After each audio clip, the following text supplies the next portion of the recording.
What's going on, everybody? Welcome back to TTB Ravens Media. It's Monday. It's time for the post-game live stream. Ravens took down the Cleveland Browns 28-3. Don't tell Matt Ryan, but it's okay because the Ravens held on to a lead, and they looked absolutely dominant. Interception on sack, on pressure, on just great football all around against one of the best defenses in the NFL up to that point. Joshua, how are you feeling on this very nice Victory Monday? Well, man, you said it. It's Victory Monday, so of course I'm feeling pretty dang on good about it. Seeing that the Ravens played a complete football game, even though we dealing with some injuries, we still came out there and played good ball. It was great to see the whole connection between Lamar and Mark happen. With the 2 touchdowns. I need Justice Hill to stay healthy. He played a big factor, in my opinion. I mean, granted, yes, they did have a little fumble off the exchange, but outside of that, he played great football. And Lamar, for people to talk about someone that's an inaccurate thrower, he had a couple passes that was on the money, Oh, yeah. I know we wanted our young guns in Ajabo and Adafi, but our old dogs, they got it done. I know people will probably say, well, playing against a rookie backup QB, I'm not going to say it will be the same thing if Deshaun Watson was in the game. He would have made it more competitive. Yes, for sure. But Deshaun Watson ain't been the same since he's left Houston. Let's be real about it. So I definitely feel like we still would have won. Their defense tried to keep them in it. I got fearful because I saw Owusu playing contain, and Owusu was the one that Nick Lamar, and he was out. So it was good to see the guys, play a complete game. We definitely had some concerns that we need to that we're gonna have to work on, that we're going to have to fill. But overall, I loved it. And I want to see us continue to build on the momentum. Yeah, and speaking of momentum, I felt like in this game the standouts were guys that have been consistently standing out each and every week. I think Brandon Stevens had a great game. Amari Cooper was held to one reception. Let's get a hand clap. Oh yeah, he deserves it because you know why he gets a hand clap? He got hands this week. Like I tweeted out right when he got that pick, I was like, "Oh no, Brandon Stevens with ball skills now!" Like just a huge game from him. Yeah. I mean, you're going up against a very difficult wide receiver to guard, Amari Cooper. Did a fantastic job there. Roquan Smith, unreal. I mean, just the pursuit angles, the leadership, everything in the smack talk after the game and before the game. We love it. Yes, Kyle Hamilton, great game. Just building off of these great games. I think Zay looked really good. The Ravens didn't throw the football very much, but Zay Flowers, 4 targets, 3 receptions, and the 1 target that was an incompletion. He kind of slipped on his comeback route, but was able to kind of knock the ball away from the defender so that it wouldn't end up being an interception. Yeah. And then, Melvin Gordon, he looked solid. Good reception from him. From Lamar Jackson, obviously, Lamar looked great. Linderbaum, we missed that guy. He looked great. This entire team, Daryl Worley, when he was playing, looked great, but then Arthur Maulet comes in, also looks really great. It's like, okay, Mike McDonald, he knows what he's doing. This defense is built from the linebacker position, and then everything else follows through. And the Ravens were able to get pressure with Kyle Van Noy, pressure with Jadeveon Clowney. Who ended up having sacks. Broderick Washington had a sack. Patrick Queen had a big sack on a blitz. Matt BK had a sack. I think Roquan got one too. I don't think Roquan got one. There's one that just is listed as team. I think Roquan might have tapped him or something like that. Because he fumbled. He fumbled, but then it ended up being recovered by a defender. So I don't necessarily think it counts as a play. I don't know. Some weird statistical thing where nobody was credited with the sack, but it still counts as a sack. But like, shout out to Bradley Roby made a great play on a football. I think it was going to Amari Cooper on the sideline, and I mean, he looked like if y'all remember with Quentin Grimes, he used to do this all the time, where he just was way smaller than Amari, and he just like jumps up, 3 yards in front and just gets a full mid on the football and kind of swats it away. It's like, okay. Oh, you said Bradley Roby. You mean Ronald Darby? I mix those guys up every single time. Every single time. I just keep going. I'm like, oh yeah, Bradley Roby. Honestly, I honestly thought that was about to be a one-handed pick. I thought he was about to just palm that joint and just cuff it, try to make a move. Yeah. Like, no, for him to come back from an ACL injury, he's playing good ball too, for sure. Yeah, and it's like, okay, we're gonna be getting Marcus Williams back soon, and Geno Stone looks really good. Like this secondary, as much as I was texting my buddy Matt earlier today, and I was like, Roquan Smith's value is unreal compared to the NFL because Roquan Smith clearly leads the defense. If Roquan wasn't there, I feel like this defense sucks. But Roquan is there, and it's like the Ravens are a top 5 defense in the NFL without their two best secondary players, and maybe they're, if you want to argue Kyle Hamilton over somebody, I'm not gonna, hate the argument. Maybe Kyle Hamilton's better than Marcus Williams, but it's at least close. It's like, oh, you're missing your number 1 corner and your starting safety, and the defense is just unreal. Like they just make every play because the team flies to the football, they make tackles, they're sure tackles, and they're covering well.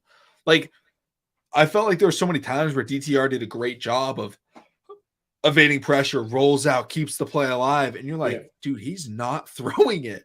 Like how many times does it happen where Mahomes does that, Allen does that, Burrow does that, and like we get killed? They just hit a guy and he's 30 yards of separation. Yeah, like, that wasn't happening. Like it happens every once in a while, but that happens to every team. But they've done a great job of like being fully just covering and playing good defense. Yeah, man. I mean, oh damn, Roquan could have had 2 picks yesterday. I thought about it. Yeah, could have. Oh man, listen, but either way, it's good football. It's good football being played. I know John Harbaugh. He's trying to take it week by week. But I caught glimpses of Tennessee played against Cincinnati game, and Derrick Henry was in rare form. Yeah, and I know we got to play Tennessee in London. I don't know about you, McConnell. I'm not trying to jump. I'm not trying to jump the gun. I know we got to face the Steelers, our real AFC North rival this upcoming week, and I know Kenny Pickett and Matt Canada. Matt Canada always hurting, but Kenny Pickett is really hurting his knee. We don't know if they don't know they're gonna have him this come Sunday. But I feel confident going into the UK the week next week, knowing that we got Roquan Smith meeting Derrick Henry at that line of scrimmage. I don't know about you, man, but I feel like it's going to be a more competitive game. I don't feel like it's going to be, an onslaught of Derrick Henry just running over us. I feel like our guys are going to really get after it. And but it's something we continuously talked about. We talked about this in the beginning of the season, before the season even started, with everything that's been going on. If we're going to win, it's going to come down to this front seven, really making things happen, picking up the slack, So shout out to these guys. They keep on working. Shout out to the older guys, Kyle Van Noy, even though, he just got a couple of days of what the playbook was and just got out there, did his job. Jadeveon Clowney, you can tell he lost a step because he could have had about 3 sacks himself. But, he slowed DTR up just a little bit so his guys can come out there and clean up. Tavius Robinson, you see him getting after it. I like how he's getting his reps. And hopefully we get a Tyus Bowser back for this week. If we're gonna see him, we're gonna see whether him or Keaton Mitchell practice. So a lot of good things are happening. I know we are upset and hurt by the injuries, and people may feel like we're injury plagued. But hey, I said it before, I say it again. If the injury is going to happen, let them be early so we can get our guys that we need down the stretch when we really need them. Yeah, I think overall, I'm just like, we're getting reinforcements. I feel like we're not losing pieces right now. Pieces on significant injuries. Yes, we've had guys with ticky-tack injuries that have had to miss a couple of weeks and such. And I know some guys are going to be out for the season. JK, potentially Ojabo, hopefully not Ojabo. We'll find out about that, in the coming days or week. But, we're getting Marlon back. We're getting Marcus Williams back. And it's like, dude, these guys are stepping into an already elite defense. And we're adding 2 Pro Bowlers. And I don't know if Marcus Williams has ever been an All-Pro, but I know Marlon's been an All-Pro. Mm-hmm. We're adding in an All-Pro and a Pro Bowler to an already elite defense to fix up the thing that people thought was maybe the worst part of the defense. Yeah. Currently, it's like, oh, yeah, we're good. So I know the Ravens haven't played great quarterbacks so far this year outside of Burrow. I think he's really the only, really tough quarterback the Ravens have gone up against. CJ Stroud's played really well, but first game for a rookies. You can't really count that as the full guy. Yeah. But they've just looked really, really solid fundamentally. And that's something that we've missed, especially early in the season over the last couple of years. Mike McDonald's done a great job. This is year 2. He's really got a scheme and he's got the players that he wanted, right? He believes in building the defense through the middle linebacker position, and that's what he's done. And it is showing why he was so dominant with his defense at Michigan. And it's because he was able to build through that middle linebacker group. And guys, if you remember, what did he coach with the Ravens before he became the defensive coordinator at Michigan? Oh, linebacker. He was the linebacker coach because that's what he believes in. And I believe the linebacker is where you should be building your defense through, because if you look at the best defenses in the NFL, they've all got a really, really good linebacker, right? The Niners, they have Fred Warner. The Ravens, we have Roquan. Those are the 2 best. Those are maybe the 2 best defenses in the NFL. Then you would look at it, you're like, okay, the Steelers, they're really good defense. Okay, well, they have TJ Watt. And people may say he's an edge rusher. TJ Watt drops back into pass coverage like 35% of the time. He does play. He's like a true outside linebacker. He's not just a hand in the ground edge rusher. He does it all. The Dallas Cowboys, they have Micah Parsons. He's a guy that plays all over. They also have Leighton Vander Esch. Linebackers incredibly important. Do not ever forget about how important the linebacker position is. As much as people want to discredit it, that is what helps make defenses great. And Roquan has done that. And guys, guess what? The Bears haven't won a game since they got rid of him. Man, listen, and you know what? And that's their downfall. And I'm loving that that move that we made.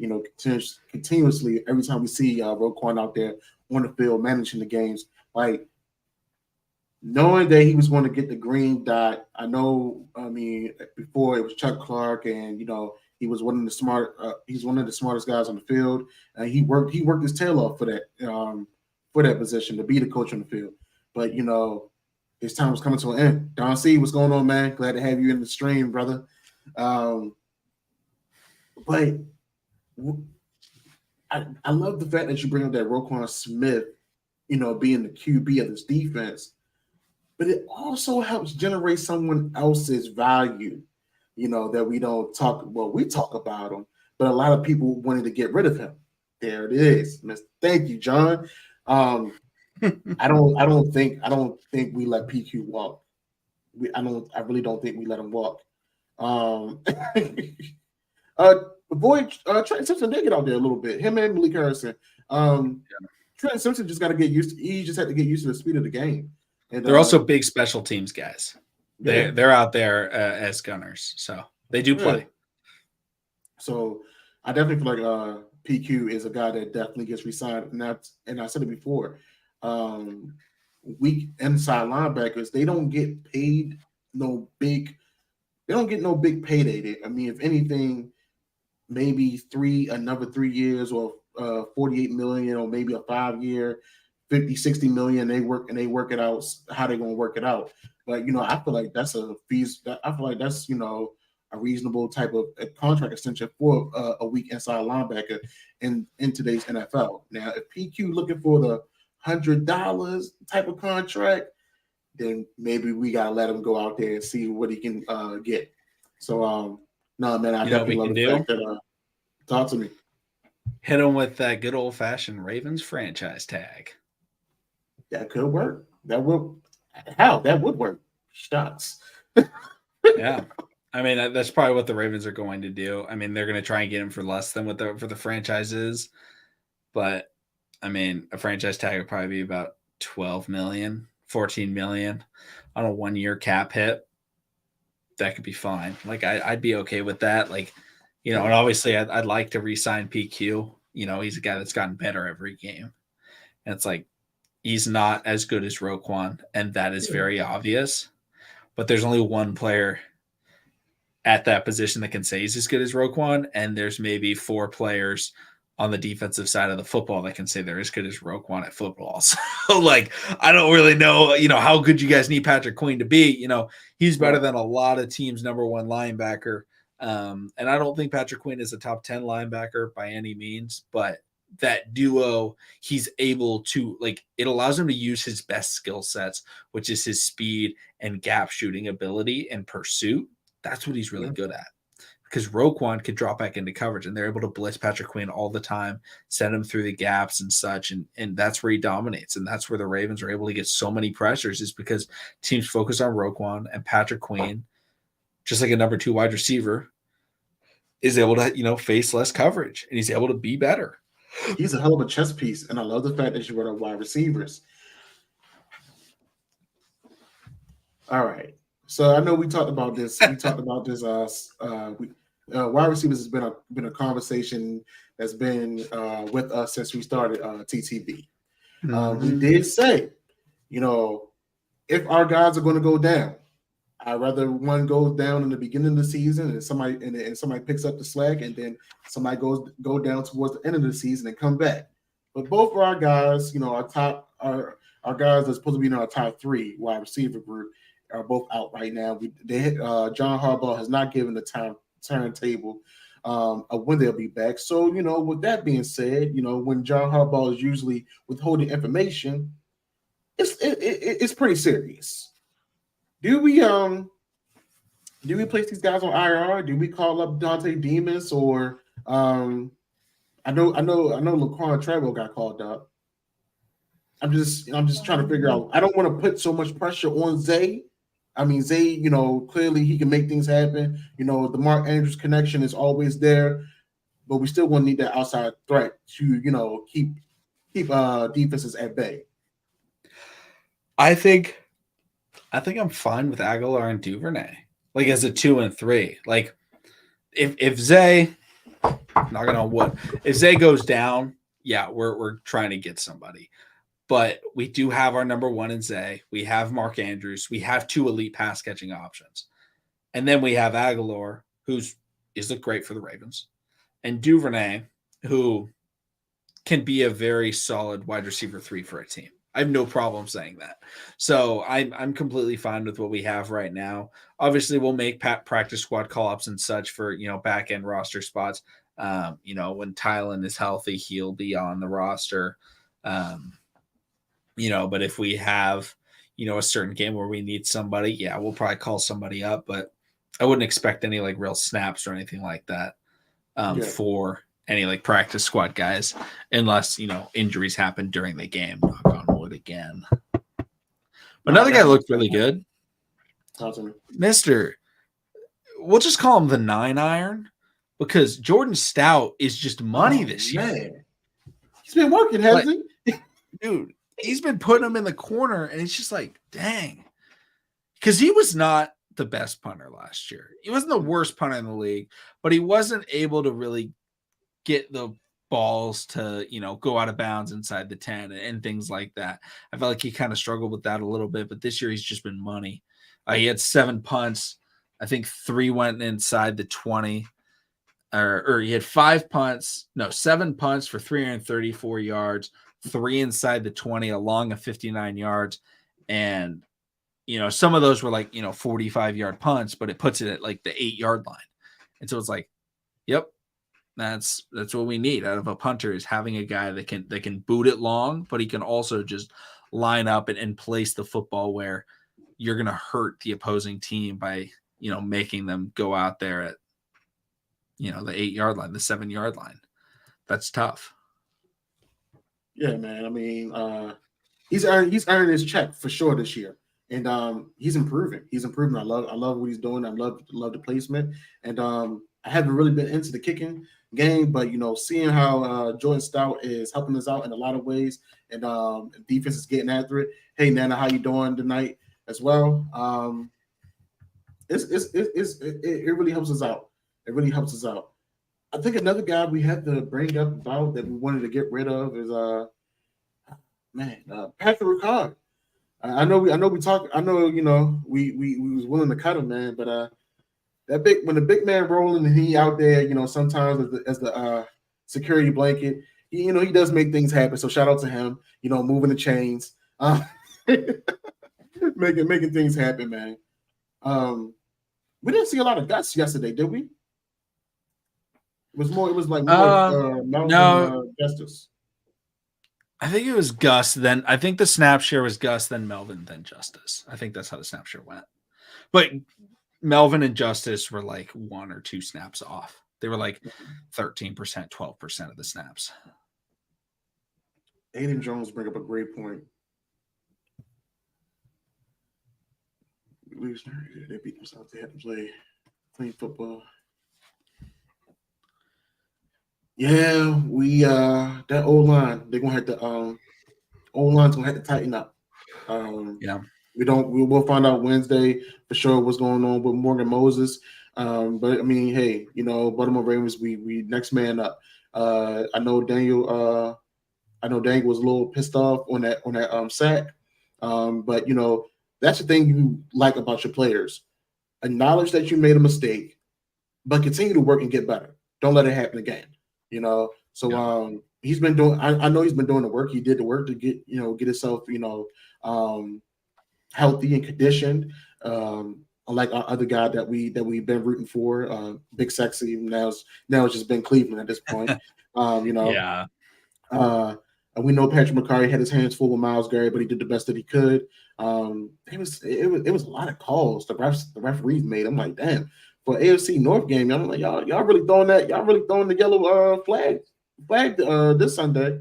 But we definitely need to make sure we keep the pocket clean, make sure we continuously open up those holes for the running back, so we can continue playing a complete game, because every time we play against Pittsburgh, it's always going to be competitive. Whether they got the backup QB, third string QB, whoever is missing, they still want to come out there and play football. That's what you're supposed to do. And the Ravens got to constantly show up. This Ravens team that played against the Browns this past Sunday needs to continuously show up, continuously put points on the board, take up that TOP, and the defense needs to continuously get after it. Yeah, I mean, you're going up against TJ Watt. You got to make sure that you're blocking him. You got to make sure that you're being disciplined, because he will make you pay. They also have Minka Fitzpatrick. They also have Joey Porter Jr. They have Patrick Peterson. They've got guys that are going to turn the football over.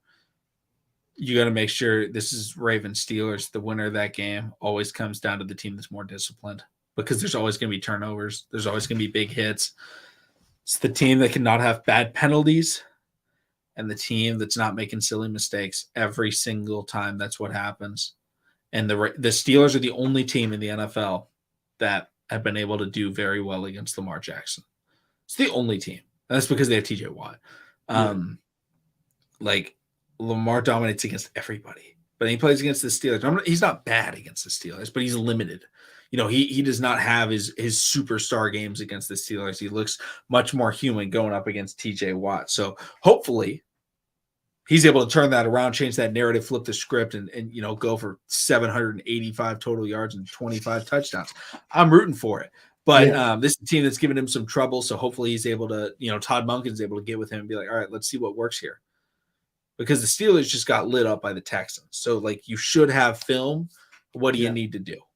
So, it helps the Steelers offense sucks, but that's what I'm saying. You got two guys that's hurt. We love Matt Canada over here. That's what we say.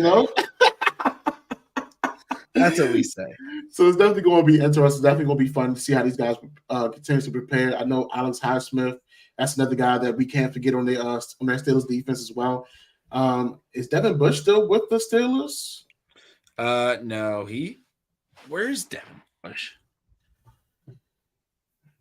Some, at one point it was He's on the Seahawks. Oh, man. Seahawks. Wow. He's not even a starter. That's tough. Yeah, that's tough. It's tough. Oh well. Hey. Yeah. Oh well. let's work for us. I mean, me personally, if I'm an offensive coordinator, I don't know. I may try to run the ball at TJ Watt. Just test him. Just put my big uglies on him and just wear him down. Just run zone read runs if possible. But we'll definitely see how what the game plan is. Like I said, it's going to be chippy. It's going to be tough. Them dudes going to be fighting. But we got a defense. We got a defensive minded leader in Roquan Smith. I feel like that's going to bring that edge, that rivalry back. That we've been missing. And we got an offense that is high powered when rolling on all cylinders.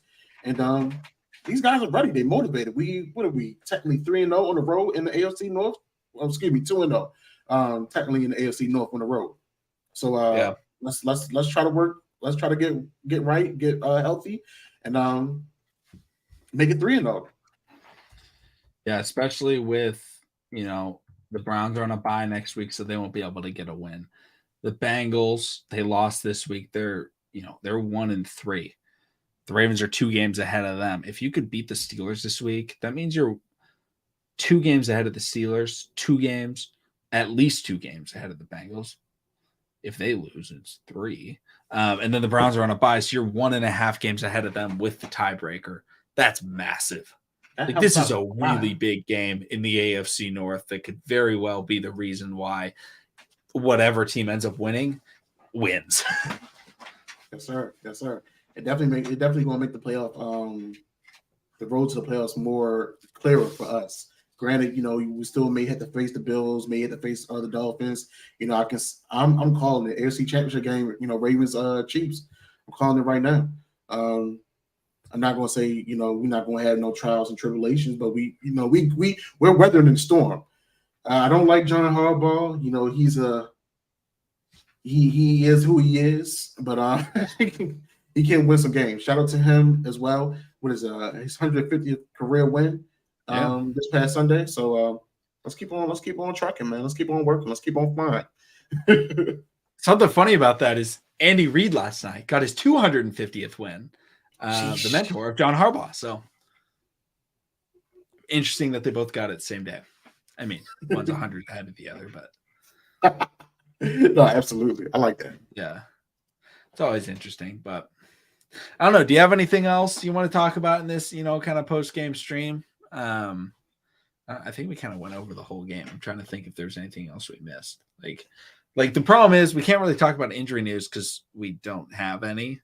Right. Wednesdays when we start kind of getting the injury reports on expectations for playing. So, we'll see what happens with that. But, overall. I mean, we talked about it. We talked about, O-line.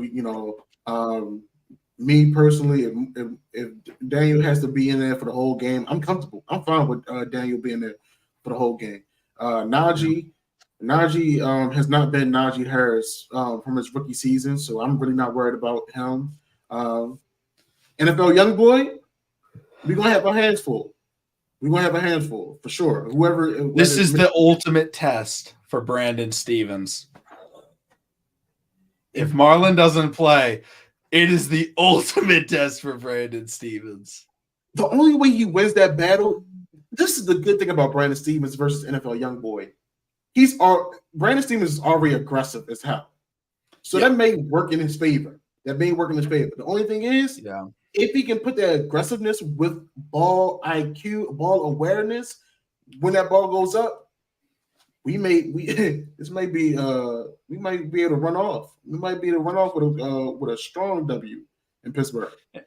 And Brandon Stevens, a guy that we thought couldn't even play corner anymore. Like, that's how poor he had looked the last couple of seasons. And he was switching to safety. It's not like, the Ravens coaching staff was unaware. They were switching him to safety. He's playing Pro Bowl level cornerback. Like, he's maybe been a top 5 cornerback this year in the NFL. Now, extremely small sample size. you have to remember Jalen Ramsey hasn't played, Marlon Humphrey hasn't played, but Brandon Stevens has gone out there and locked up every single game, and that is shocking. That is absolutely shocking. So, if he's able to keep this up, that'd be huge because we're getting Marlon back at some point. And if we could have Brandon Stevens playing, it would be like, everyone that remember when Marlon got hurt and everyone was like, this is why we should have kept Marcus Peters. It's like, hold on, let our guys play. Like, hold on. Why are we giving up? Like, we got no faith.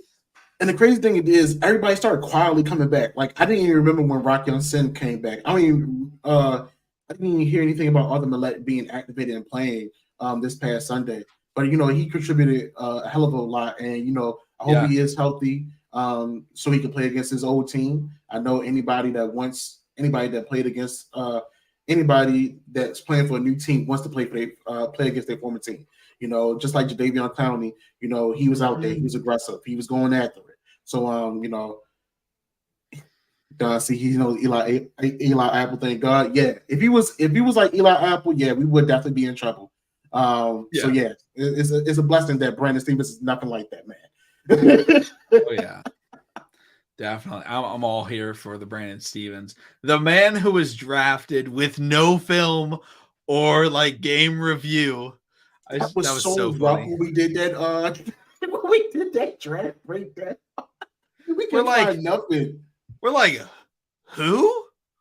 Hold on, let me look him up. I can't find anything. I don't know who this guy is. And I'm like, then I started doing a lot of research. And then I put out like a video like an hour later, and I was like, Brandon Stevens recap.